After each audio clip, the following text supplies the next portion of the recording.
না, একটা মূর্তি ভাঙে না, অথচ মিথ্যা অপপ্রচার দিয়ে গোটা ভারতকে একবারে উত্তেজিত করে বানাচ্ছে। আমার বয়স প্রায় 58 থেকে 59 বছর চলতেছে।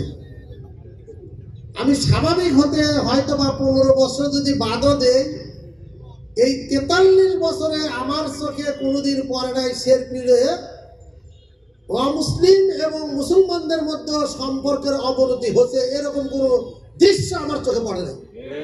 আশা করি আগামী দিনেও পড়বে না।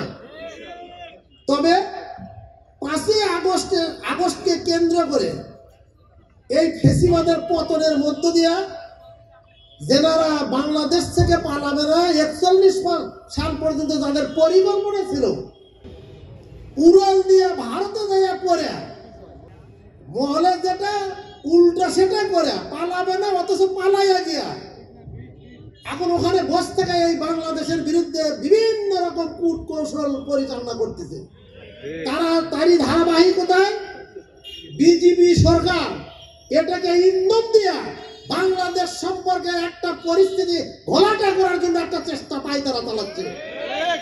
আমরা বিজেপি সরকার এবং ভারতকে বলতে চাই, আমরা ভারতের শত্রু না, কারণ ভারত আমাদের প্রতিবেশী। আর মুসলমানদের ধর্মের সবচাইতে গুরুত্বপূর্ণ একটা সেক্টর, সেটা হলো প্রতিবেশীর সাথে ভালো আচরণ করা। আমরা ভারতের সাথে ভালো আচরণ করতে চাই, ভারতের কাছ থেকেও ভালো আচরণ আমরা চাই। আমাদের বাংলাদেশ নিয়ে ভারতের এত লাখ গোলামের কোনো চিন্তা নেই, কারণ আমার বাংলাদেশে একটা মন্দির ভাঙে না, একটা মূর্তি ভাঙে না, অথচ মিথ্যা অপপ্রচার দিয়ে গোটা ভারতকে একবারে উত্তেজিত করে বানাচ্ছে। তবে মোদী সরকারকে বলতে চাই, আজকে আপনি যে জন্য করতেছেন, যাদের জন্য গর্ত খুঁড়তেছেন, শেষ পর্যন্ত গর্তের মধ্যে নিজেকেও পড়া লাগতে পারে। এই জন্য সতর্ক হন, মিথ্যার উপরে টিকে থাকা যায় না।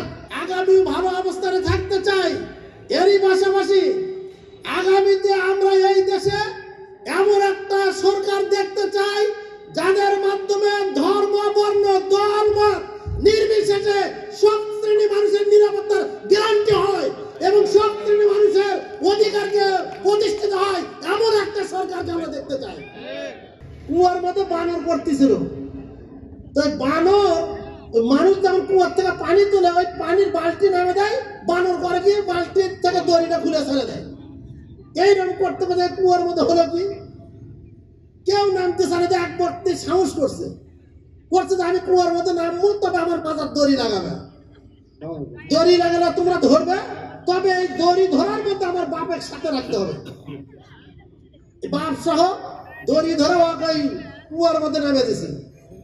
কুয়ার মধ্যে নামানোর পর বানর তো যেই দেখছে যে একটা জিনিস পড়তে লাভ তার ঘাড়ের উপরে বসে গেছে, তো উপরে এরা দড়ি টানে তোলা শুরু করে দিছে। তুলতেই তাকে দেখে মানুষ বাদ দিয়ে উঠে আবার কি দেখা যায়, সব দরে পালাচ্ছে। একজন ব্যক্তি দৌড়াই নাই, বরঞ্চ সেই ব্যক্তিটাকে বাপ। তার মানে সন্তানের উপরে বাপের মহাব্বত আছে, কি কথা ঠিক কাটে। আমাদের দেশের জন্য এইরকম একটা বাপের দরকার, যারা দেশকে ভালোবাসে, দেশের স্বাধীনতাকে রক্ষা করার জন্য সর্বাত্মক ত্যাগ করতে প্রস্তুত থাকে। এই ধরনের লোক দিয়ে আমাদের দেশটাকে সাজানো দরকার।